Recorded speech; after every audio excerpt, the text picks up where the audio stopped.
Assalamualaikum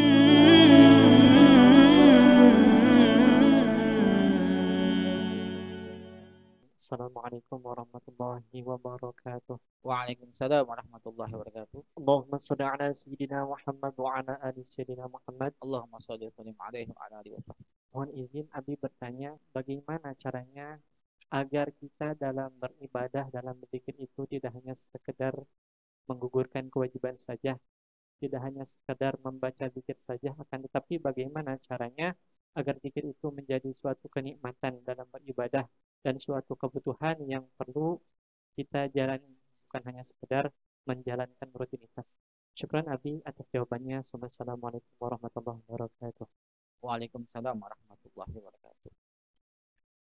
Agar kita bisa berzikir khusyuk adalah yang pertama, paham makna apa yang kita baca. Astaghfirullahaladzim. Itu maknanya kita mengaku banyak dosa kepada Allah. Minta ampun kepada Allah. Kalau ada orang mengucapkan astagfirullahaladzim sambil senyum, wah ini kayak ibadah begini. Minta maaf kepada Allah, tapi ternyata dia nggak merasa salah. Wah itu aslinya kurang ajar loh. Ada orang baca istighfar sambil senyum. Hanya istighfar dia sambil sedih. Ya Allah saya banyak salah. Astagfirullahaladzim. Nah, itu. Dipahami makna yang kita baca. Sehingga akan ada membekas dalam hati. Maka akan ada serius di situ. Kalau udah serius ada kekhusyuan. Kok ada orang baca zikir sambil apa namanya badannya itu ke kanan jadi pleat pleot. Gimana bisa serius? Jadi bisa khusyuk. Pertama paham. Kedua serius.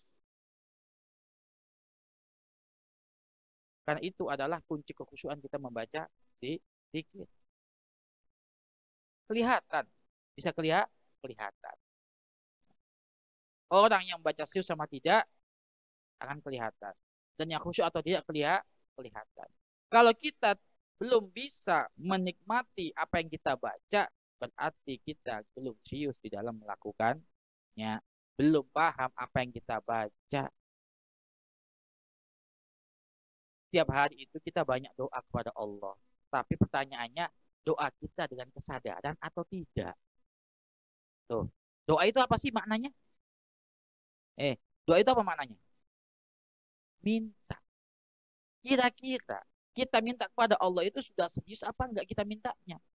Jangan-jangan cuma sekedar mengucapkan saja tapi enggak tahu isi yang diminta. Nah, kan aneh. Minta kepada Allah, ya Allah bisa ilmu. Ternyata kita enggak sadar. Saya tadi minta apa ya? Nah, ini loh yang menjadikan apa yang kita baca tidak bisa kita nikmati. Orang itu akan bisa menikmati apa yang dia baca, bisa khusyuk kalau dia paham apa yang dibaca. Baca Quran saja. Kalau baca Quran beda ya. Baca Quran itu walaupun nggak paham itu bisa menikmati. Karena itu langsung pemberian dari Allah Subhanahu wa Ta'ala. Karena kalamullah itu indah. Walaupun nggak paham bahasa Arab sekalipun, itu indah baca Quran. Merasa enak baca Quran. Nah ini. Apalagi paham. Makanya jangan heran. Kalau ada orang baca Quran nangis, jangan heran. Dia paham tentang isi yang dibaca. Sehingga rasa takutnya kepada Allah sangat tinggi. Takut dia akan ancaman neraka. Karena apa yang dikatakan, difirmakan oleh Allah dalam Al-Quran itu pasti. Kalau Allah sudah menyebut tentang neraka, pasti ada neraka itu. Kita sering membaca surat apa yang belakangnya, "Fama ya'mal mithqala dzarratin khairan yarah." Hah? Mulai awal. Coba baca.